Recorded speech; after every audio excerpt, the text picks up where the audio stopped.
ಈಗ priming coat ಅಂದರೆ ನಮ್ಮ ಟೆಕ್ನಿಕಲ್ ಭಾಷೆಯಲ್ಲಿ ಪ್ರೈಮಿಂಗ್ ಕೋಟ್ ಅಂತ ಹೇಳ್ತಾರೆ. ಬಿಫೋರ್ ಪೇಂಟ್ ಮಾಡೋದಕ್ಕೆ ಒಂದು ಪ್ರೈಮರ್ ಹೊಡಿಬೇಕು, 1 or 2 quotes, depends on the surface of the wall. ಓಕೆನಾ? ಈಗ ಟೆಕ್ನಿಕಲ್ ಆಗಿ ನಾನು ಎಕ್ಸ್ಪ್ಲೇನ್ ಮಾಡ್ತೀನಿ, ಪ್ರಾಕ್ಟಿಕಲ್ ಆಗಿ ನೀವು ಎಕ್ಸ್ಪ್ಲೇನ್ ಮಾಡಿ ಫಸ್ಟು, ನಮ್ಮ ವೀಕ್ಷಕರಿಗೆ ತೋರಿಸ್ಕೊಡಿ. ಈಗ ಆಮೇಲೆ ಸ್ಯಾಂಡಿ ಮಾಡಿ ಉಜ್ಜಿಬಿಟ್ಟು ಸೆಕೆಂಡ್ ಕೋಟ್ ಪಟ್ಟಿ ಆಗಿರೋ ಜಾಗನ ಉಜ್ಜಿಬಿಟ್ಟು ಫಸ್ಟ್ ಕೋಟ್ ಪ್ರೈಮರ್ ಆಗ್ತಾ ಇದೆ ಸರ್.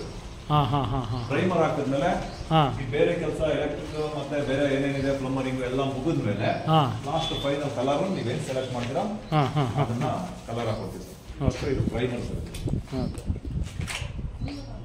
ಒಂದು ಕೋಟ್ ಇನ್ಫಾರ್ಮೇಷನ್ಸ್ ಕಲೆಕ್ಟ್ ಮಾಡೋದು ದೊಡ್ಡ ವಿಚಾರ ಅಲ್ಲ. ಸರಿಯಾದ ಇನ್ಫಾರ್ಮೇಷನ್ ತಿಳ್ಕೊಳ್ಳೋದು ನಿಮ್ಮೆಲ್ಲರ ಜನ್ಮಸಿದ್ಧ ಹಕ್ಕು. ಸರಿಯಾದ ಮಾಹಿತಿಯನ್ನು ಕೊಡುವುದು ನಮ್ಮ ಕರ್ತವ್ಯ. ಮಾಹಿತಿ ಅಪ್ಡೇಟ್ಸ್ಗಳಿಗಾಗಿ ನಿಲ್ಲಿ. ಸರಿಯಾದ ಮಾಹಿತಿ ಅಪ್ಡೇಟ್ಸ್ಗಳಿಗಾಗಿ ಈ ಚಾನಲ್ಗೆ ಸಬ್ಸ್ಕ್ರೈಬ್ ಮಾಡಿ, ಬೆಲ್ ಐಕಾನ್ ಒತ್ತಿ.